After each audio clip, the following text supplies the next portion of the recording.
कि जलवा चढ़ाएब हम हो। अच्छा अरे जलवा चढ़ाएब हम हो बन के कांवरिया सैया हमरो के ए राजा हमरो के बोला बोला लेके चला शिवनगरिया सैया हमरो के अरे लेके चला शिवनगरिया।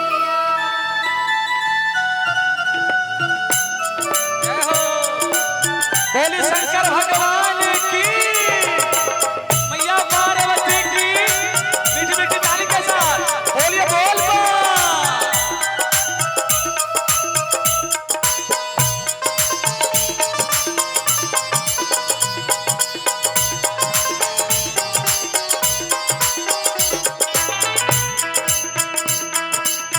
जलवा चढ़ाएब हम जलवा चढ़ाएब हम बन के कांवरिया सैया हमरो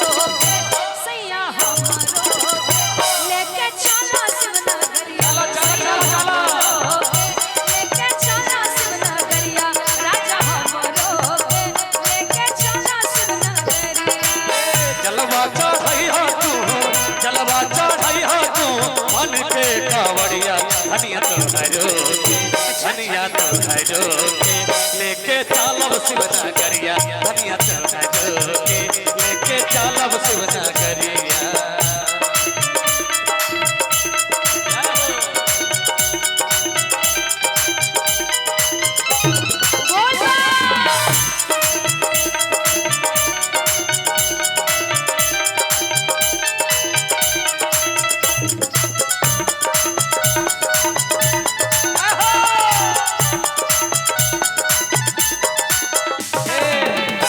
बात को सुना जाए बात सुनिए। आप कहते हैं देवघर लेके चलिए हमको दूरी कितना है सब बम लोग से पूछिए कितना कष्ट होता है। बात को सुन लीजिए अब सही लक्षण में आई है कल्याण वाला ना। बात को सुनिए गंगा जी से दूर बाबे शिव के नगरिया कांवर उठा के चलना पहिबो डगरिया।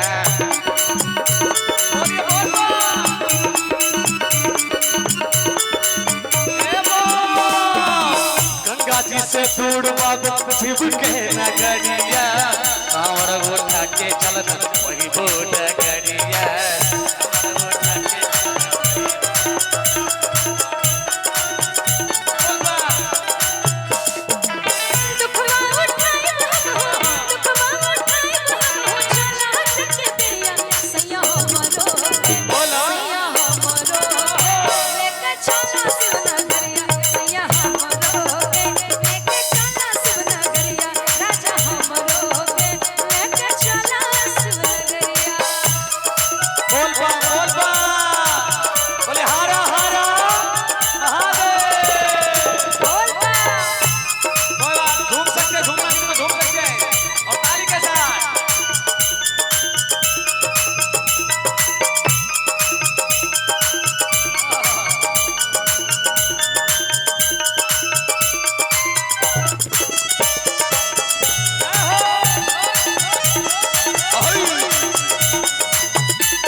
और एक परेशानी और सुना इतना दूर जब चल हो तो बाद दिक्कत की है सुइया पहाड़वा पे पाँव छिल जाला रहिया चले में करे जाहिल जाला।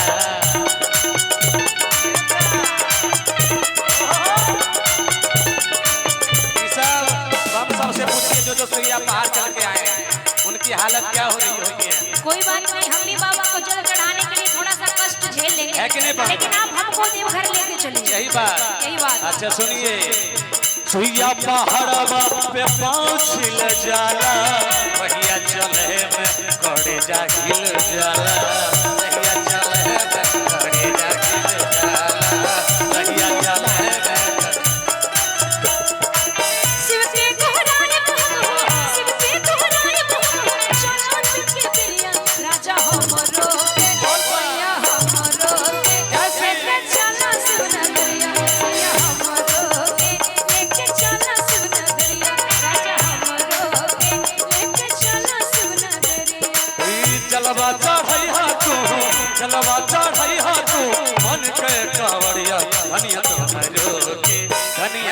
तोहरो के लेके चलब शिव नगरिया धनिया तोहरो